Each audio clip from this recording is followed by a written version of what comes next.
Assalamualaikum warahmatullahi wabarakatuh. Hello everyone, back again with me. My name is Diva Imandini with NPM 234111046 from class management 23C in a statistic presentation with the theme of data centralization measures. Oke, yang pertama itu ada definisi.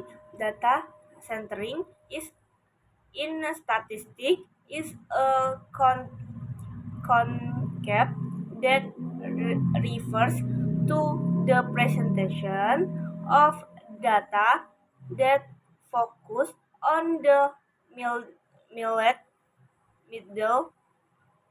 middle or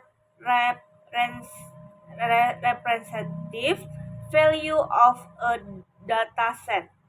Data centralization aims to provide a general description of the location or central position of the data distribution.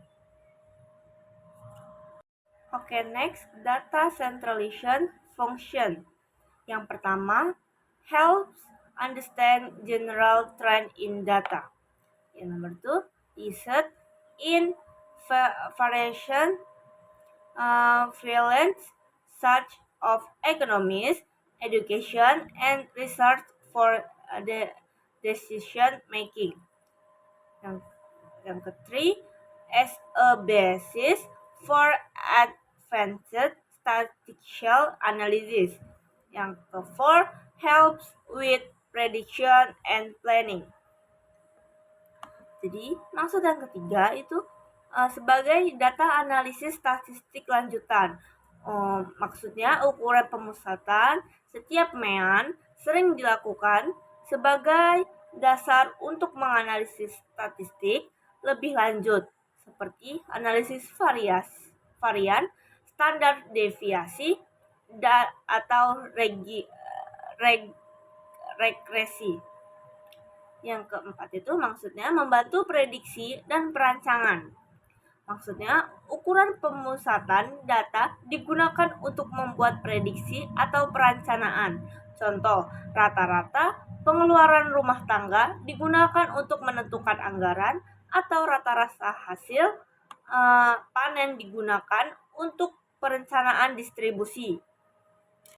Nah, jadi pemusatan data itu ada 3. Yang pertama mean, median, dan modus. Nah, mari simak penjelasan saya dari ketiga data tersebut. Yang pertama itu ada mean atau rata-rata. Calculate by adding up all data values that diving by the amount of data. Nah, formulanya atau rumusnya mean sigma X1 dibagi dengan N, di mana X1 is a data value and N is the amount of data. Contohnya, if the data is 2, 4, dan 6, that mean sama dengan 2 ditambah 3, 4 ditambah 6. Jadi, meannya 2 ditambah 4 ditambah 3 ditambah 6 dibagi 3 sama dengan hasilnya 9. Jadi, mean yang didapat atau rata-rata yang didapat adalah 4. Kedua, itu ada median. Median itu nilai tengah dari data yang telah diurutkan. Jika jumlah data genap, median adalah rata-rata dari 2 nilai tengah. Contohnya, ada data 3, 5, 7. Berarti median dari data tersebut itu adalah 5 karena nilai tengahnya ada 5. Nah, contoh yang kedua ada data 2, 4, 6, dan 8. Cara nyari mediannya itu 4 ditambah 6 dibagi dengan 2 sama dengan hasilnya 5. Jadi, nilai tengah dari data tersebut adalah 5. Selanjutnya itu ada modus. Modus ini nilai yang paling sering muncul dalam data. Contohnya ada data 1, 2, 2, dan 3. Jadi, modusnya atau nilai yang sering munculnya adalah 2. Nah, yang kedua ada 4, 5, 6. Jadi, tidak ada modus karena tidak ada nilai yang berulang atau yang lebih dari 1. Oke, selanjutnya ada data centralization purposes. The main goal of data centralization is to simplify information from large data sets by providing a single representation that reflects the general trends. Here are some specific goals. Yang number 1, profit on overview. Yang kedua, comparing data. Yang ketiga, helps in the decision making. Yang keempat, as a basic for further analysis. Oke, maksudnya yang number 1 itu memberikan gambaran umum.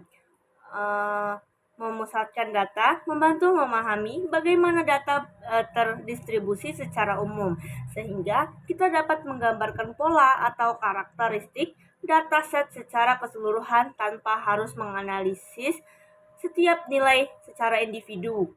Nah, yang kedua itu membandingkan dataset atau kumpulan data dengan menggunakan ukuran pemusatan MEAN, median, atau modus. Kita dapat membandingkan beberapa kumpulan data untuk mengetahui mana yang lebih tinggi, rendah, atau serupa dalam nilai rata-rata.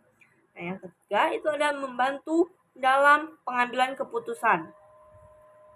Maksudnya, dalam berbagai bidang seperti bisnis, pendidikan, dan penelitian, ukuran pemusatan digunakan untuk membuat keputusan berdasarkan kecenderungan atau pola yang terlihat dalam data.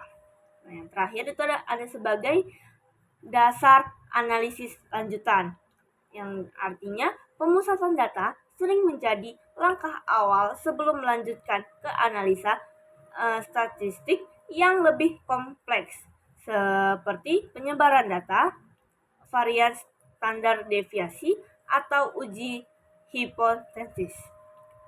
Dengan menggunakan ukuran pemusatan data yang tepat, analisis data menjadi lebih fokus, terarah, dan bermakna.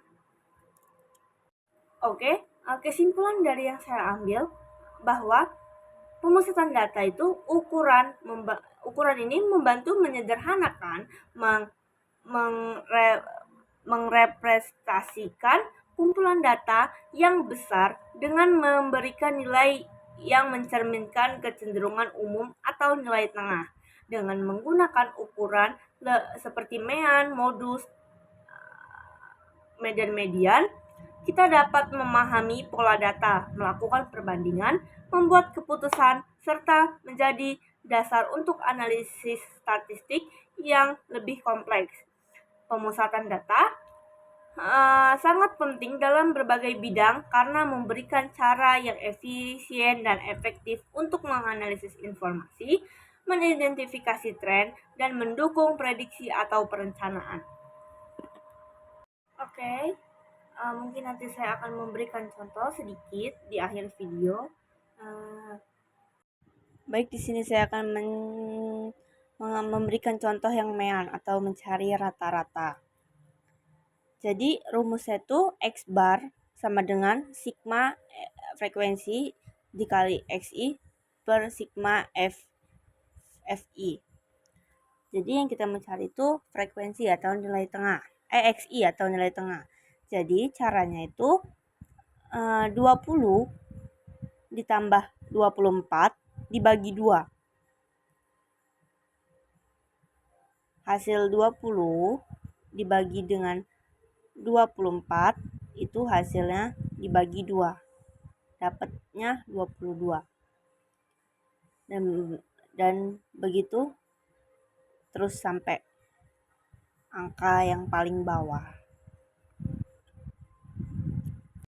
Kemudian untuk mencari FI itu kita kalikan antara frekuensi dan nilai tengah. Jadi 4 dikali 22 sama dengan 28 dan begitu pula seterusnya. 32 dikali 14 sama dengan 444, 12 dikali 37 hasilnya 444, 10 dikali 42 hasilnya 420, dan 47 dikali 2 sama dengan 94 dan dapat hasilnya 1710. Oke, untuk mencari nilai rata-rata atau mean, X bar sama dengan sigma di frekuensi 1 dikali XI dibagi F itu hasilnya 1710 dibagi dengan 50 hasilnya 34,2. Mungkin itu contoh yang bisa saya kasih. Thank you for my video. Terima kasih. Wassalamualaikum warahmatullahi wabarakatuh.